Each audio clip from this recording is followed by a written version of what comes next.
Hello. So in this video, we're going to talk about some ancient Egyptian love poetry.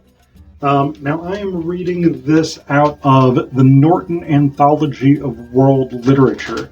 So we have here just a very small selection of the love poems that come down to us largely in fragmented form from ancient Egypt. But these are really, really interesting poems, in part because they're some of the earliest love poetry that survives to today. And actually, one of the really interesting things about the Egyptian love poems is that a lot of them are just sort of like written on like pieces of broken pottery and things like this.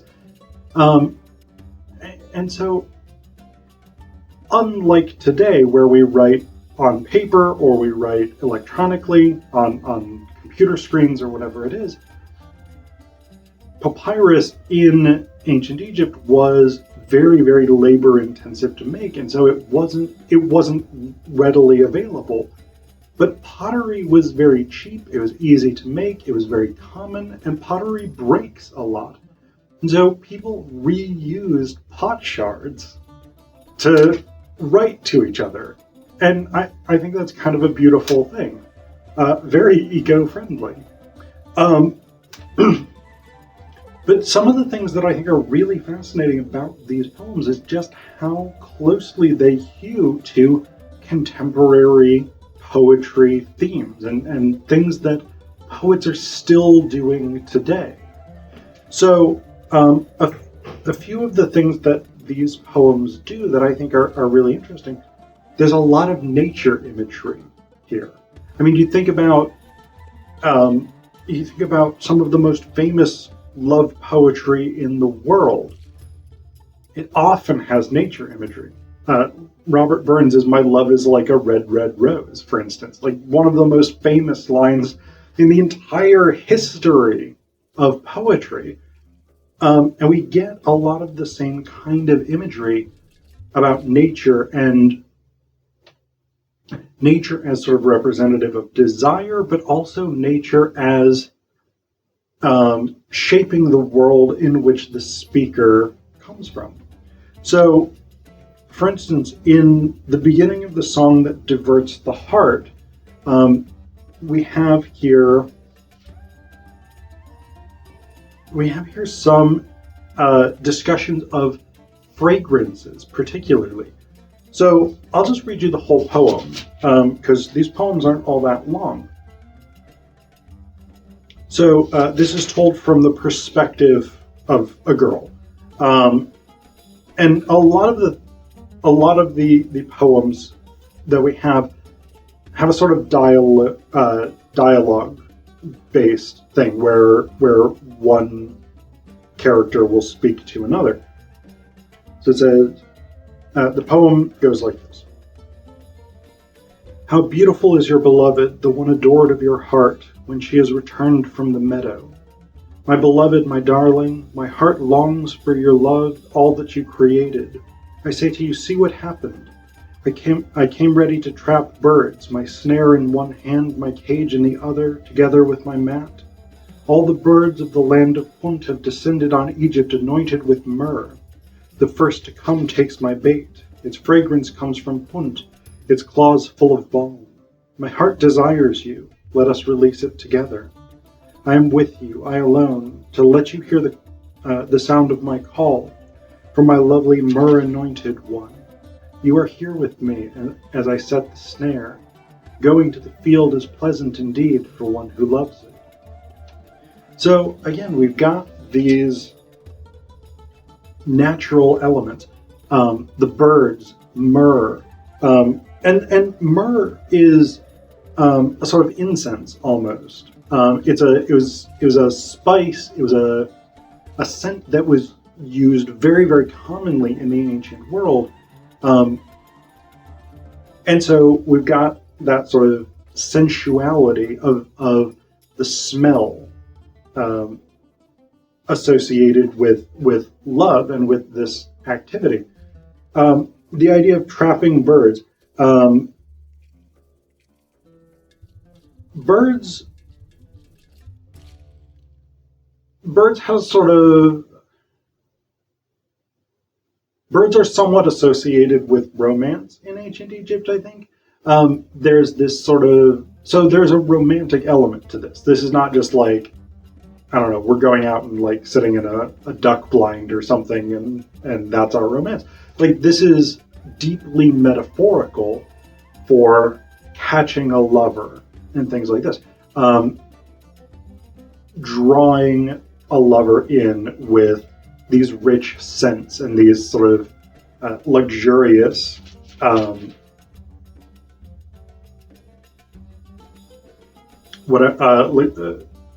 luxurious whatever it is that you do to draw a lover in.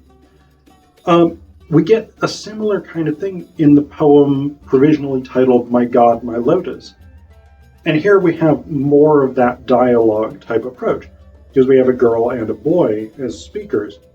And once again, this is very much grounded in the natural world. But I think we have a little more complexity in terms of how the natural world is dealt with here. So the poem goes like this. The girl starts speaking. My God, my lotus, the north wind blows. How pleasant it is to go to the river. My heart longs to go down, to bathe before you, that I may show you my beauty in a tunic of the finest royal linen, drenched in fragrant oils. My hair plaited in reeds. I'd go down to the water with you and come out to you carrying a red fish, which feels just right in my fingers. I'd set it before you while gazing at your beauty. Oh, my hero, my beloved, come and see me. And then the boys' section begins. My beloved's love is over there on the other side. The river surrounds my body. The flood waters are powerful in this season, and a crocodile waits on the sandbank. Yet I went down to the water to wade through the flood, my heart brave in the channel. I found the crocodile to be like a mouse, and the surface of the water like dry land to my feet. It is her love that makes me strong. She casts a water spell for me. I see my heart's beloved standing right before me. My beloved has come, my heart rejoices, my arms are open to embrace her. My heart is as happy in its place as a fish in its pond. O night, you are mine forever, since my lady came to me. So again, we've got this natural imagery. We've got the girl who says she wants to be dressed in the finest royal linen, drenched in fragrant oils.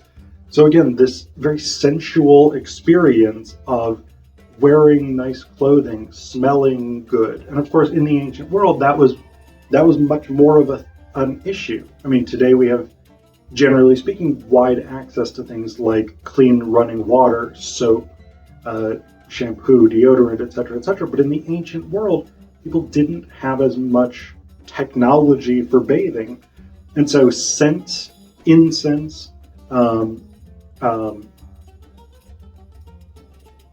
the Egyptians often put like scents and spices and things into beeswax and would let that sort of melt over their heads, especially at parties, and it released these very pleasing fragrances.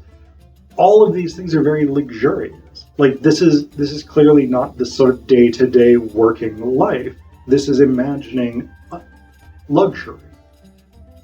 And it's associated with going into the river and pulling out a red fish. And the footnote here says a tilapia, a well-known erotic symbol that was also used as an amulet made of red stone.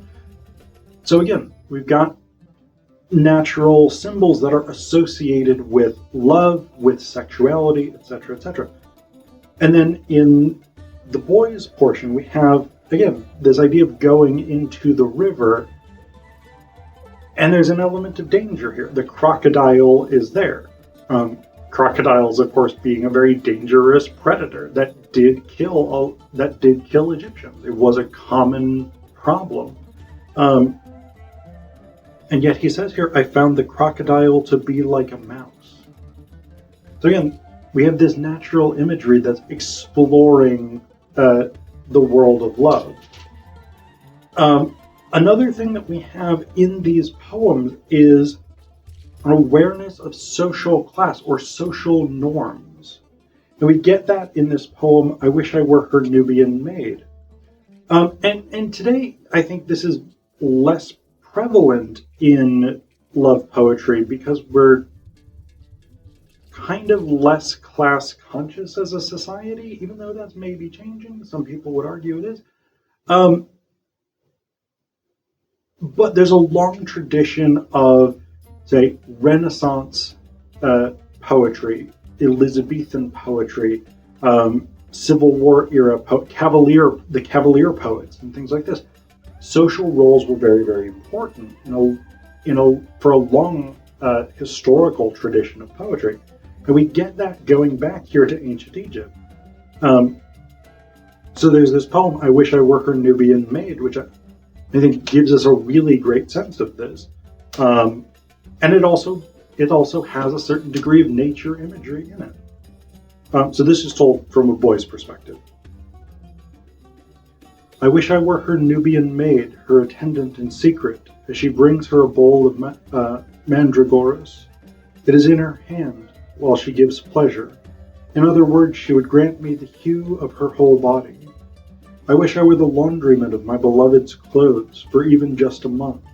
I would be strengthened by grasping the garments that touch her body, for I would be washing out the moringa oils that are in her kerchief.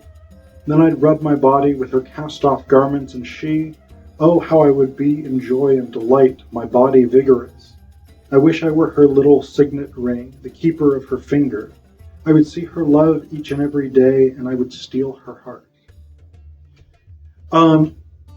So, this is a little creepy. We've got the whole, I wish I was, secretly, spying on my beloved and rubbing her clothes on my body and stuff like that. We've got the weird bits of it here, but this is also not that uncommon a theme.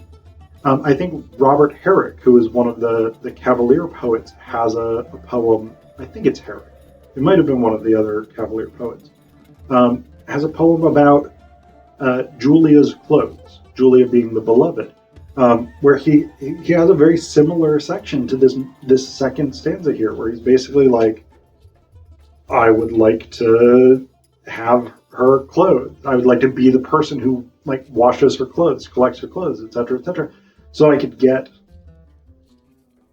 the memory of Julia's body that the clothes contain. But we also got these great elements of material culture here, like the oils that are being used, the signet ring on the finger. And again, this is a poetic trope that we see elsewhere, where poets say, I want to be the ring, or whatever it is, on my beloved's hand. The kerchief, the things that she's dining on, the mandragoras fruit. So we've got these elements of material culture that and we see those in the other poems as well, with the fish and the clothes and all the stuff. These elements of material culture that tell us what life was like for the ancient Egyptians, and how, just like poets do today, the material world that they encountered becomes the basis for understanding romance.